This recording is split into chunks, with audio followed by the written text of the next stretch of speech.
Départ de Gérard.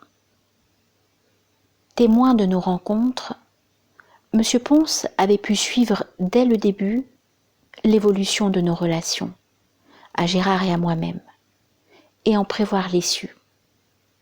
Aussi ne fut-il pas surpris lorsque Gérard le mit au courant des faits du Mardi Gras. Mais quand il en vint à avouer son intention de me demander en mariage, M. Pons trouva à lui répondre par des arguments péremptoires. Catherine, dit-il, est encore trop jeune. Elle ne sera en âge de se marier que dans 3 ou 4 ans, au plus tôt.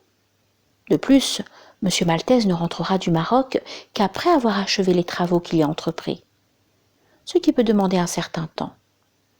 Quant à Mme Maltese, elle ne saurait prendre une décision aussi importante de sa propre initiative. M. Pons devait ajouter 1000 autres choses. Baissant la voix, il confia à Gérard que, s'étant entretenu avec ma mère au sujet des longues absences de mon père, elle lui avait appris qu'il était coutumier du fait, qu'il était bohème et nomade de nature et qu'il ne pouvait pas rester longtemps dans un même endroit.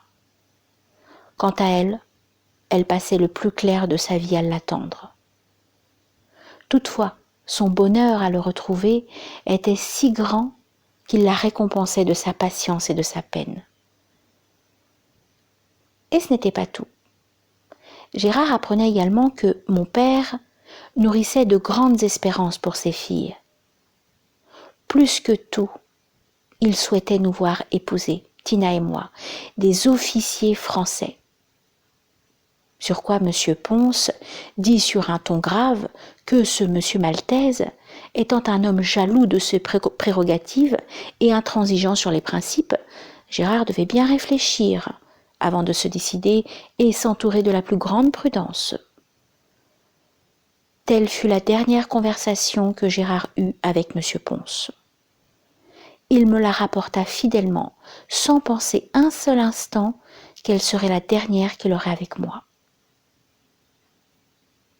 Une semaine plus tard, en effet, il partit pour la France. Son père venait de mourir. Dès lors, il ne devait plus revenir, dans l'obligation de rester auprès de sa mère. C'est ainsi que je perdis peu à peu tout espoir de le revoir.